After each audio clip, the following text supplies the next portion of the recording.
বেড়া কুরবানিটা দিতে পারলাম না, মনটা মামলা খারাপ। কি রে বেটা, কি করো? বই রেছি। জানোস বেটা আজকে কি হইছে? আর ওরা কইস না, পোলাও রানছে লগে গরু গোস্ত।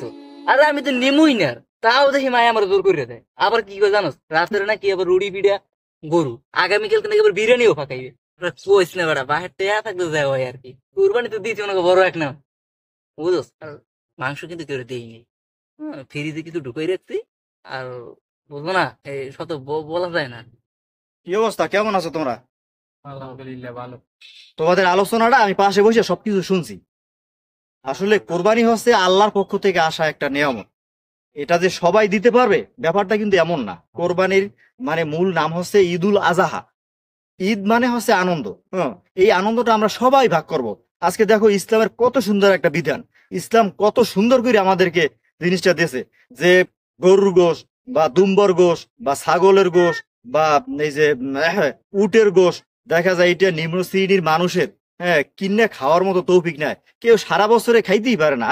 তো আল্লাহর এই বিধানটা এত সুন্দর একটা বিধান, যে বিধানের দ্বারা হ্যাঁ, এই গরিব মানুষগুলো সবাই কিন্তু আজকে কম বেশি গোস্ত দিয়ে ভাত খাবে। ঠিক আছে, এইটাই হয়েছে ইসলামের শিক্ষা। এখানে যে দিতে পারে নাই তাকে ছোট করে বলার নাম কিন্তু ইসলাম না। এটা আমাদের সবাই লক্ষ্য করতে হবে। এই ব্যাপারটা তো এমনও হইতে পারতে যে আজকে তুমি ওদের জায়গায় আর ওরা তোমার জায়গায়, তাহলে তুমি যে ওদেরকে যে কথাগুলো বলছো, ওদেরকে যে ছোট করে কথাগুলো বলছো, ওরা আজকে দিতে পারে নাই কোরবানিটা। হ্যাঁ, তোমার এই কথাগুলো শুনে কেমন লাগছে? এমনিতেই ওদের মন দুর্বল।